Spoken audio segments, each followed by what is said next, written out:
ครอบครัวท่านนางลิ้นแสงกงปาลีบ้านนาทงจองเมืองซ้ำเหนือแขวงหัวพันซึ่งแม่นหนึ่งในผู้ประกอบการค้าขายผ้าไหมมอนสามารถสร้างรายรับ 3.7 ตื้อกว่ากีบต่อปี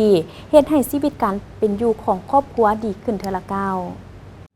ท่านนางลิ้นแสงกงปาลีอายุ 44 ปีอาชีพค้าขายอยู่บ้านนาทงจองเมืองซ้ำเหนือแขวงหัวพันแม่นหนึ่งในผู้ประกอบการค้าขายผ้าไหมมอนได้เล่าสู่ฟังว่าแต่ก่อนตนเองริเริ่มการค้าขายเล็กๆน้อยๆและฮอดปี 2002 ได้เปิดการบริการเสริมสวยและขายเครื่องย่อยประเภทเครื่องนุ่งเกิบกระเป๋าอยู่ในตลาดซ้ำเหนือพอมาฮอดปี 2019 หา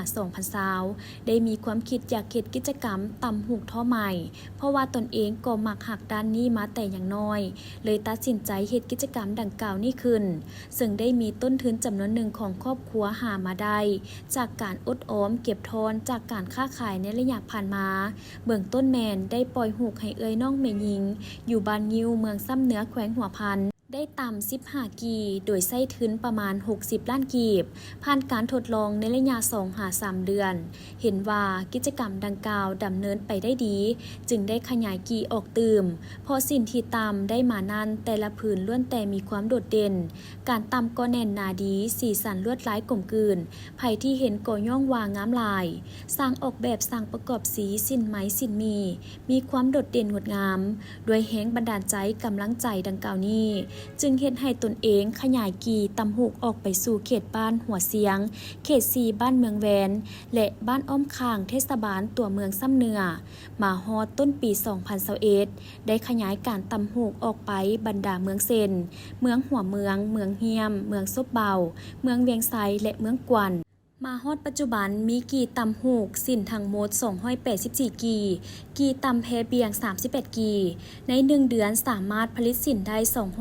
250พื้น1พื้นขายในราคา3ล้านกีบถึง15ล้านกีบต่อสูตรตามแต่ละแบบแต่ละลายของสินผ้าเบียง1เดือนสามารถตำได้60พื้น1พื้นราคา2ล้านกว่ากีบ6ล้านกว่ากีบตามแต่ละแบบแต่ละลวดลายของผ้าเฉพาะปี2024สามารถสร้างรายรับได้ 3.7 ตื้อกว่ากีบเฮ็ดให้ชีวิตการเป็นอยู่ของครอบครัวดีขึ้นอย่างต่อเนื่องสามารถซื้อดินได้4ตนมีเฮือนอยู่ถาวร1หลังมีรถใหญ่2คันรถจักร2คันมีเงินอุดหนุนส่งลูกได้ศึกษาหำเฮียนมีเงินใช้จ่ายเข้าในเวียกงานอันจำเป็นสามารถแก้ไขชีวิตการเป็นอยู่ของครอบครัวนับมือดีขึ้นและเป็นครอบครัวที่หลุดพ้นออกจากความทุกข์ยากเทื่อละก้าวนอกนี้ท่านยังให้ฮู้ตื่มอีกว่า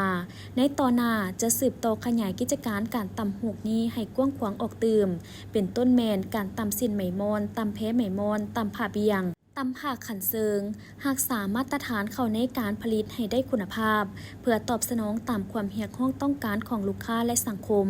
จะตั้งเฮือนวางแสดงและขายสินค้า